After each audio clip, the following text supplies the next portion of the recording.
Aujourd'hui, on va voir le monde si les théories du complot étaient vraies. Je fais cette vidéo pour fêter le passage des 66 666 abonnés, que j'ai dépassé début mars. Alors oui, du coup, ça veut dire que j'ai 2 mois de retard. Eh bien, je suis justement en train de rattraper ce retard. En tout cas, je vous remercie d'être toujours plus nombreux sur la chaîne. Si vous voulez savoir combien j'ai d'abonnés maintenant, il suffit de regarder juste en dessous de la vidéo.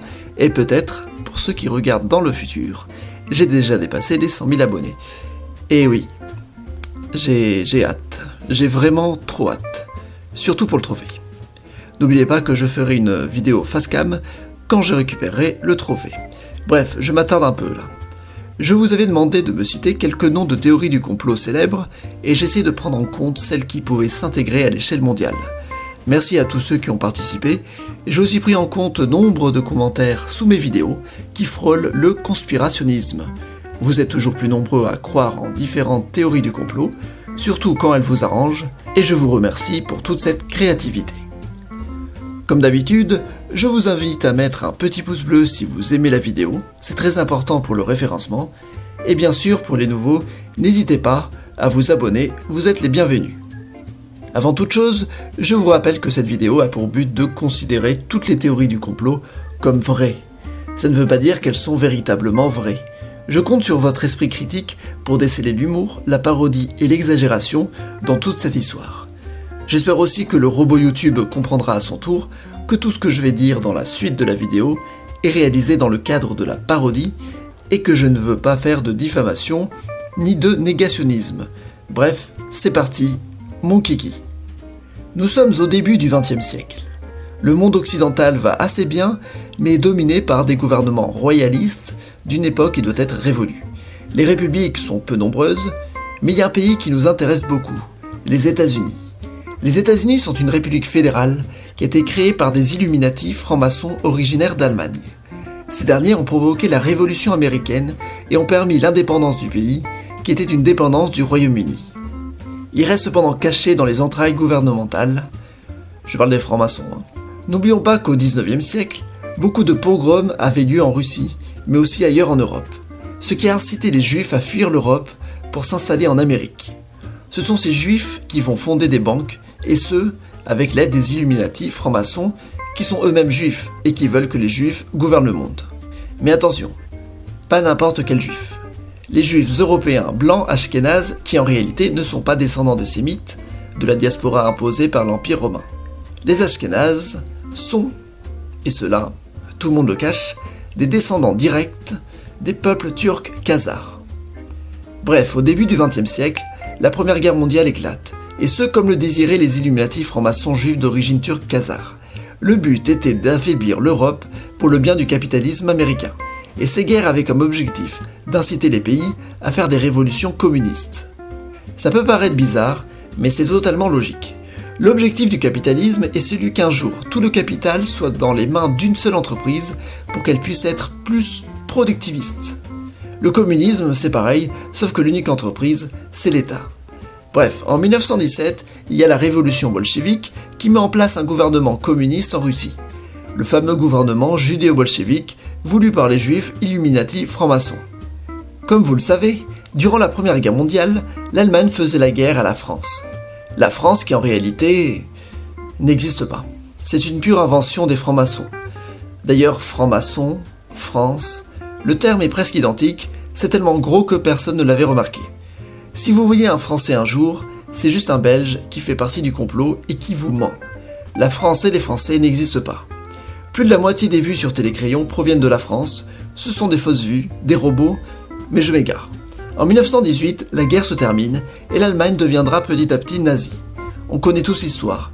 Les Illuminati vont inciter les Allemands à provoquer le génocide des Juifs pour que la population mondiale ait pitié des Juifs et qu'on puisse créer un État juif en plein Moyen-Orient qui serait peuplé par des Juifs européens blancs ashkénazes d'origine turque khazare.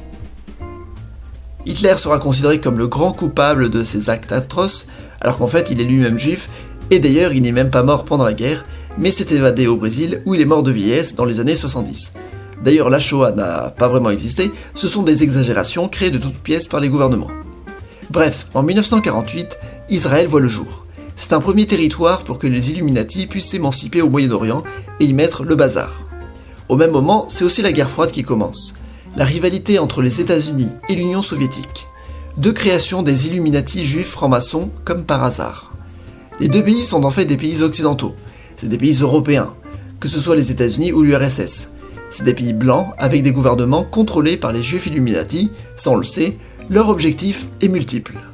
Tout d'abord, éviter que les autres pays puissent s'émanciper, notamment les pays du Sud, comme on dit.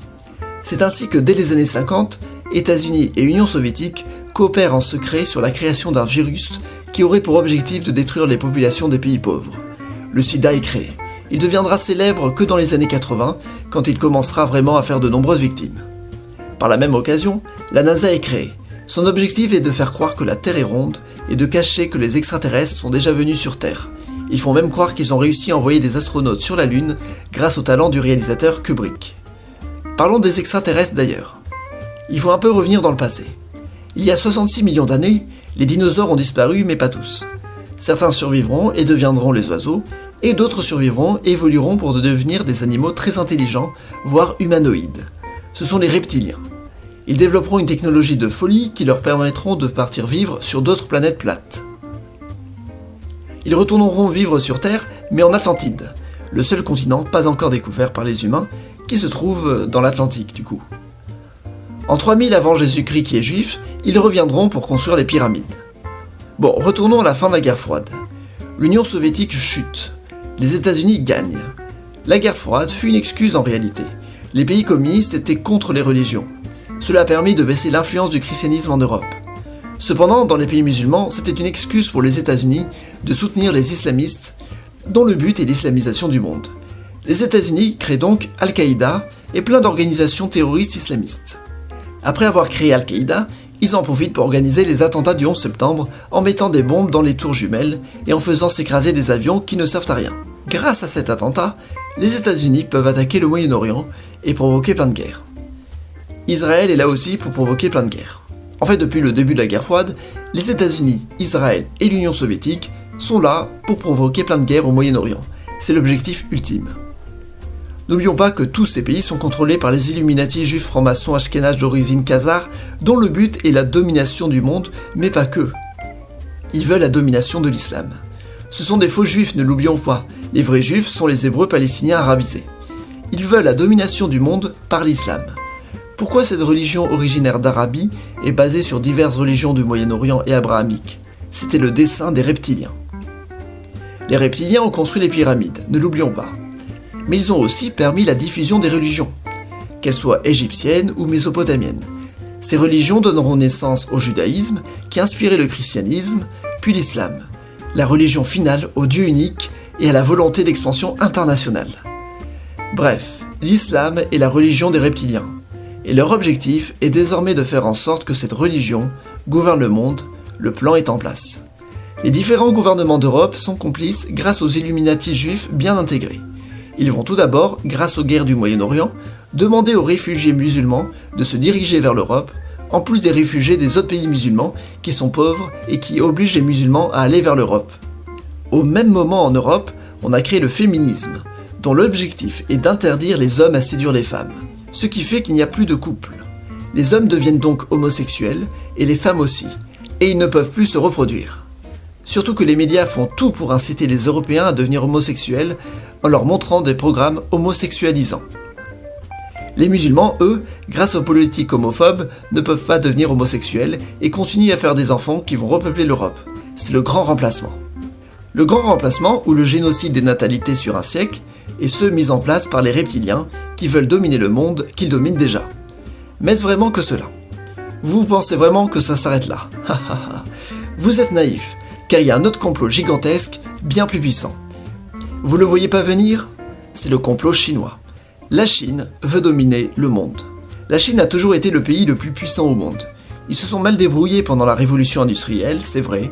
Ils ont loupé le coche. Ils se sont fait humilier pendant les traités inégaux par les Occidentaux, c'est vrai aussi. Mais c'était pour mieux préparer leur vengeance. Ils avaient juste besoin d'avoir le meilleur système politique économique au monde. Ils ont attendu de voir ce que l'URSS donnait pour devenir à leur tour communiste. Ça a été catastrophique au début, mais tout était prévu. Ils ont travaillé difficilement pour ensuite mettre en place un système libéral mais entièrement contrôlé. Et grâce à la guerre froide, commanditée par les Chinois en réalité, les pays occidentaux se sont hyper libéralisés, ne pouvant plus rien contrôler de leur économie et provoquant une crise mondiale. À cette crise mondiale, s'ajoute l'immigration de masse mise en place par les reptiliens pour faire croire aux occidentaux que le véritable problème c'est l'islam. Mais en réalité, pendant ce temps, la Chine rachète tout, les ports, les aéroports, les autoroutes, les magasins, les entreprises, tout. Ils achètent tout. Tout ce qui était public devient privé, et pouf, ils achètent. Les grosses capitalisations américaines qui pensaient gouverner le monde se font avoir. Les Chinois font mieux. Ils refont tout, ils achètent tout, et les reptiliens ne peuvent rien faire, car en fait, ils n'existent pas. C'est une invention des Chinois pour faire croire que tout est sous contrôle. Mais rien n'est sous contrôle. La Chine va récupérer sa place de première puissance mondiale. Cela va faire presque 3 siècles qu'elle a cédé sa place à l'Occident. Cela ne va pas durer. Elle reviendra en force et tout redeviendra comme avant. Un monde avec la Chine comme principale nation. Ah, et après, tout ce qui est crise environnementale, écologie, c'est une invention des Chinois pour inciter les Occidentaux à moins se développer pour mieux les dominer. Ça paraissait évident.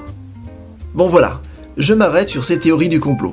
Si le sujet vous intéresse, je pourrais peut-être à l'avenir faire une vidéo sur les théories du complot les plus célèbres et les décortiquer un peu plus. Tenter d'expliquer d'où viennent les conspirations qui ont permis de douter des versions officielles, comme on dit. En tout cas, c'est très important de le dire, mais ayez toujours un esprit critique. C'est très important. Tout le monde le sait qu'avoir un esprit critique c'est important, mais on oublie qu'il faut l'avoir aussi pour ce qu'on a envie de croire. Quand on croit à une théorie du complot, on a en quelque sorte l'impression d'avoir un esprit critique, car on ne croit pas en la version officielle.